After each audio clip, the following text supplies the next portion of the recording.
السلام کے بارے میں بتاتے ہیں۔ ایک حدیث میں ہے کہ آدم اور شیس علیہ السلام کے بعد ادریس علیہ السلام پہلے نبی ہیں۔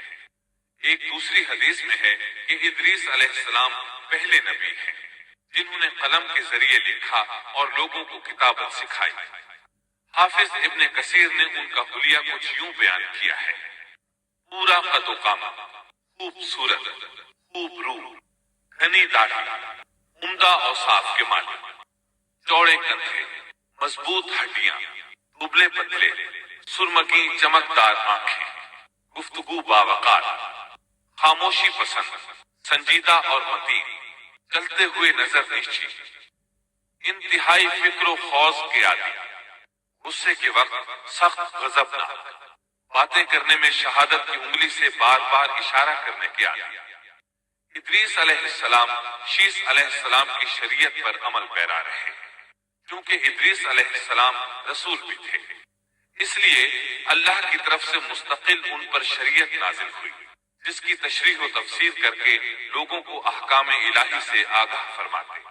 ادریس علیہ السلام نے جب دیکھا کہ مفسدین ایمان والوں پر ظلم و زیادتی کر رہے ہیں، ان کا فساد بڑھتا جا رہا ہے اور سمجھانے کے باوجود یہ لوگ باز نہیں آ رہے، تو انہوں نے اپنے پیروکاروں کو جہاد کا حکم دیا۔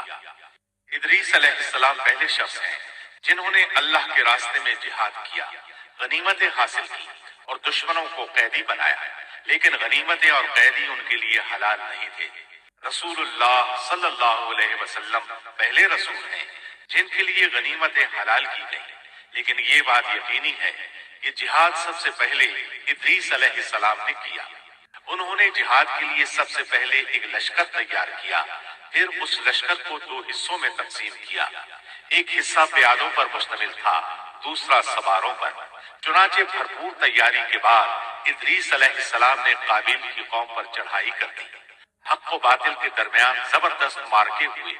آخرکار ادریس علیہ السلام نے انہیں گھٹنے ٹیکنے پر مجبور کر دیا، ان کا بہت سا مال و اسباب لوٹ لیا اور لوگوں کو قیدی بنا لیا۔ اللہ تعالیٰ نے ان تمام باتوں کا ذکر نہیں فرمایا، بلکہ اللہ نے ان کی سیرت کے بارے میں اپنی کتاب قرآن مجید میں اشارتاً ذکر فرمایا ہے۔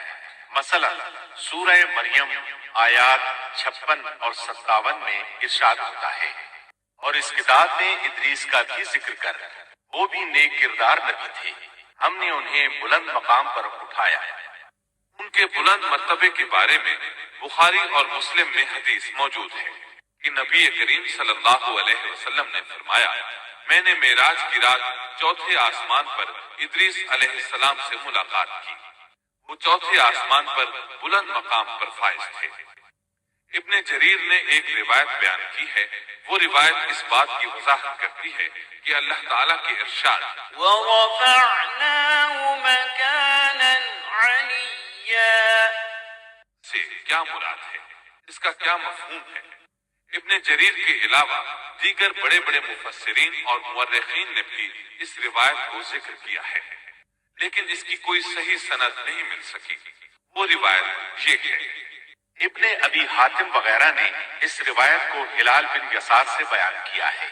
وہ کہتے ہیں میری موجودگی میں ابن عباس رضی اللہ عنہما نے کعب رحمت اللہ علیہ سے پوچھا: کعب، ادریس علیہ السلام کے متعلق اللہ تعالیٰ کے اس قول وَرَفَعْنَاهُ مَكَانًا عَلِيًّا ہم نے انہیں بلند مقام پر اٹھا لیا کا کیا مطلب ہے؟ تو کعب رحمت اللہ علیہ نے جواب دیا: اللہ تعالیٰ نے ادریس علیہ السلام پر ایک مرتبہ یہ وحی نازل فرمائی: اے ادریس، تمام اہل دنیا جس قدر روزانہ نیک عمل کریں گے ان سب کے برابر میں تجھے ہر دن اجر دوں گا۔ ادریس علیہ السلام نے یہ سنا تو انہیں خواہش محسوس ہوئی کہ میرے اعمال میں روز افزوں اضافہ ہو، اس لیے عمر کا حصہ طویل ہو جائے تو اچھا ہے۔ انہوں نے وحی الہی اور اپنے اس خیال کو ایک رفیق فرشتے پر ظاہر کر کے کہا: اس معاملے میں موت کے فرشتے سے گفتگو کرو تاکہ میں نیک اعمال کا زیادہ سے زیادہ وقت حاصل کر سکوں۔ اس فرشتے نے جب یہ سنا تو ادریس علیہ السلام کو اپنے بازوؤں پر بٹھا کر لے اڑا۔ جب یہ چوتھے آسمان سے گزر رہے تھے تو موت کا فرشتہ زمین پر آنے کے لیے اتر رہا تھا، وہیں دونوں کی ملاقات ہو گئی۔ دوست فرشتے نے موت کے فرشتے سے ادریس علیہ السلام کے بارے میں گفتگو کی۔ موت کے فرشتے نے دریافت کیا ادریس علیہ السلام کہاں ہیں؟ اس نے کہا میری پشت پر۔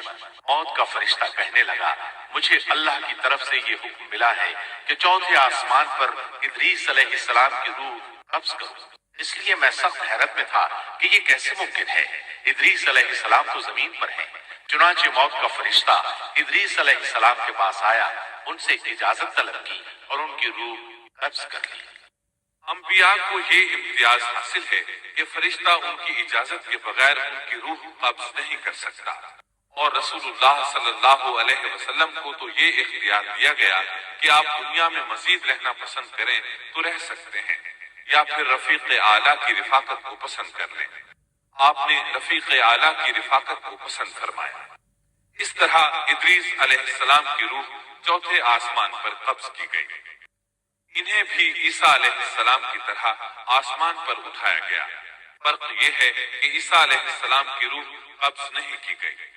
یہ واقعہ نقل کر کے کعب رحمت اللہ علیہ فرماتے ہیں کہ اللہ تعالیٰ کے ارشاد وَرَفَعْنَاهُ مَكَانًا عَلِيًّا کی تفسیر یہی ہے، لیکن درست بات یہ ہے کہ یہ اسرائیلی روایت ہے۔